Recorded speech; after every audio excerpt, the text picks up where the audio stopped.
No nosso último episódio de Café com a Fono Maternidade, eu contei para vocês um pouquinho da minha experiência com a fertilização in vitro e a gente terminou o vídeo falando sobre a minha decisão de colocar 1 ou 2 embriões. Resolvido fazer a colocação dos embriões, nós agendamos os dias nos processos lá, a gente continua tomando hormônio, marcamos o dia para colocar nossos tão esperados filhos. O processo correu super bem, não tive nenhum dor, nenhum incômodo, mas aí, gente, quem já fez fertilização sabe, começou toda aquela ansiedade para saber, ficaria eu grávida ou não? Eu não me lembro bem do processo, se a gente faz o teste de gravidez com 9 ou 13 dias, não me recordo, mas eu lembro que eu fiquei muito ansiosa durante todo esse tempo.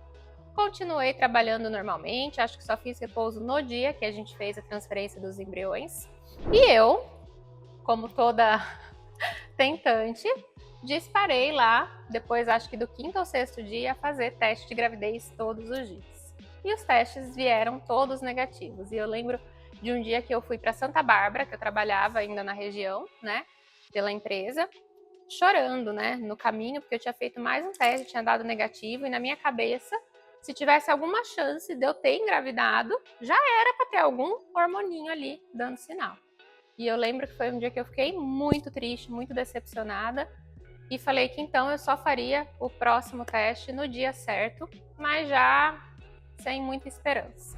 Passados esses primeiros dias, eu comecei a ter um inchaço fora do normal. Depois que a gente faz a transferência, a gente também continua tomando aí os hormônios, que seria para manutenção do embrião. E eu comecei a inchar muito. Minha barriga parecia que eu estava com 9 meses de gestação, ficou enorme. Eu fiquei com dores no corpo, fiquei muito cansada. E aí eu entrei em contato com o meu médico e ele pediu para que eu realizasse o teste, então, de gravidez no dia seguinte. Lembro que eu fiquei super nervosa, né? Porque, enfim, eu saberia do final ali dessa história, se teria sido bom ou não.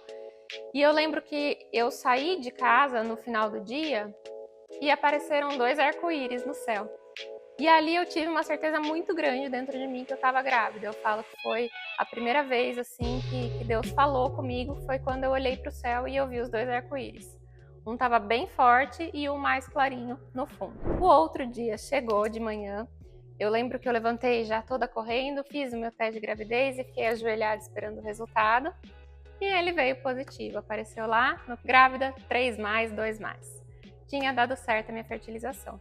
E o inchaço, gente, depois o médico me explicou que quando eu liguei para ele para falar que eu estava inchada, ele já sabia que eu estava grávida, porque é uma hiperestimulação.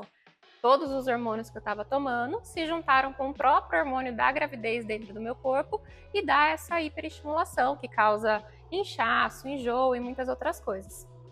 Depois disso, eu fiquei acho que uns 3 dias de repouso para tentar aliviar, diminuir a quantidade de hormônio e voltei a trabalhar normalmente, né?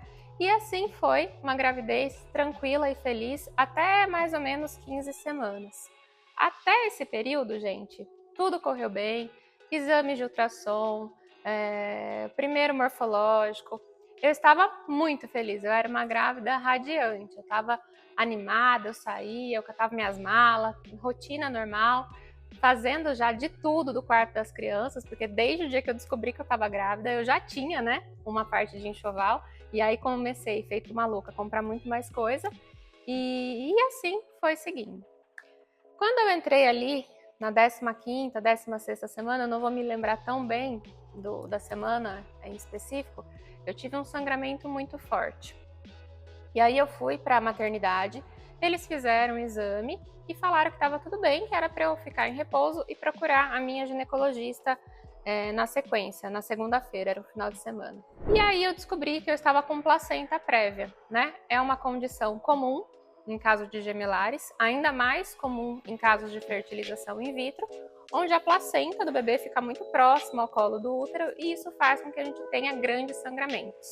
E eu tinha sangramento semana sim, semana não, né? E era um inferno na terra, porque eu ficava muito mal, a cada sangramento que eu tinha, eu não sabia se eu tinha perdido meus filhos ou não, se estava tudo bem. Eu lembro de uma coisa que a médica sempre me falava, ela falava, Yolanda, quem tá sangrando é você, não são os bebês, fique tranquila, quem tá sangrando é você. mas eu entrava em desespero todas as vezes que eu tinha esse sangramento, porque era muito sangue. E todas as vezes que a gente procurava um atendimento de pronto atendimento, os médicos sempre me olhavam e falavam: ai, mãezinha, não é bom sinal, não é bom sinal. E aí ia para o ultrassom, fazia ultrassom, vinha que estava tudo certo.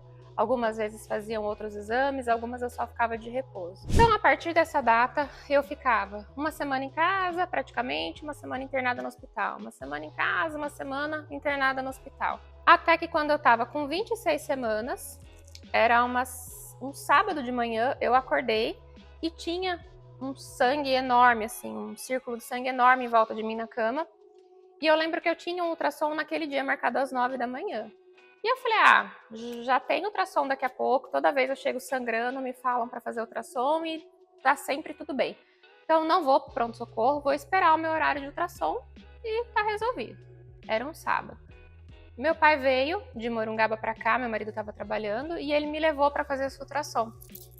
E aí a minha surpresa, que quando fizeram o exame, a médica falou: Yolanda, a bolsa da Helena, que era o primeiro gemelar, rompeu. Então você precisa ir para o hospital para internar para ver o que vai ser a conduta. Bom, saí da clínica de ultrassom com o coração na mão, fui direto para o hospital, não passei nem em casa para pegar nada, fui internada e a continuidade dessa história eu conto para vocês no próximo vídeo.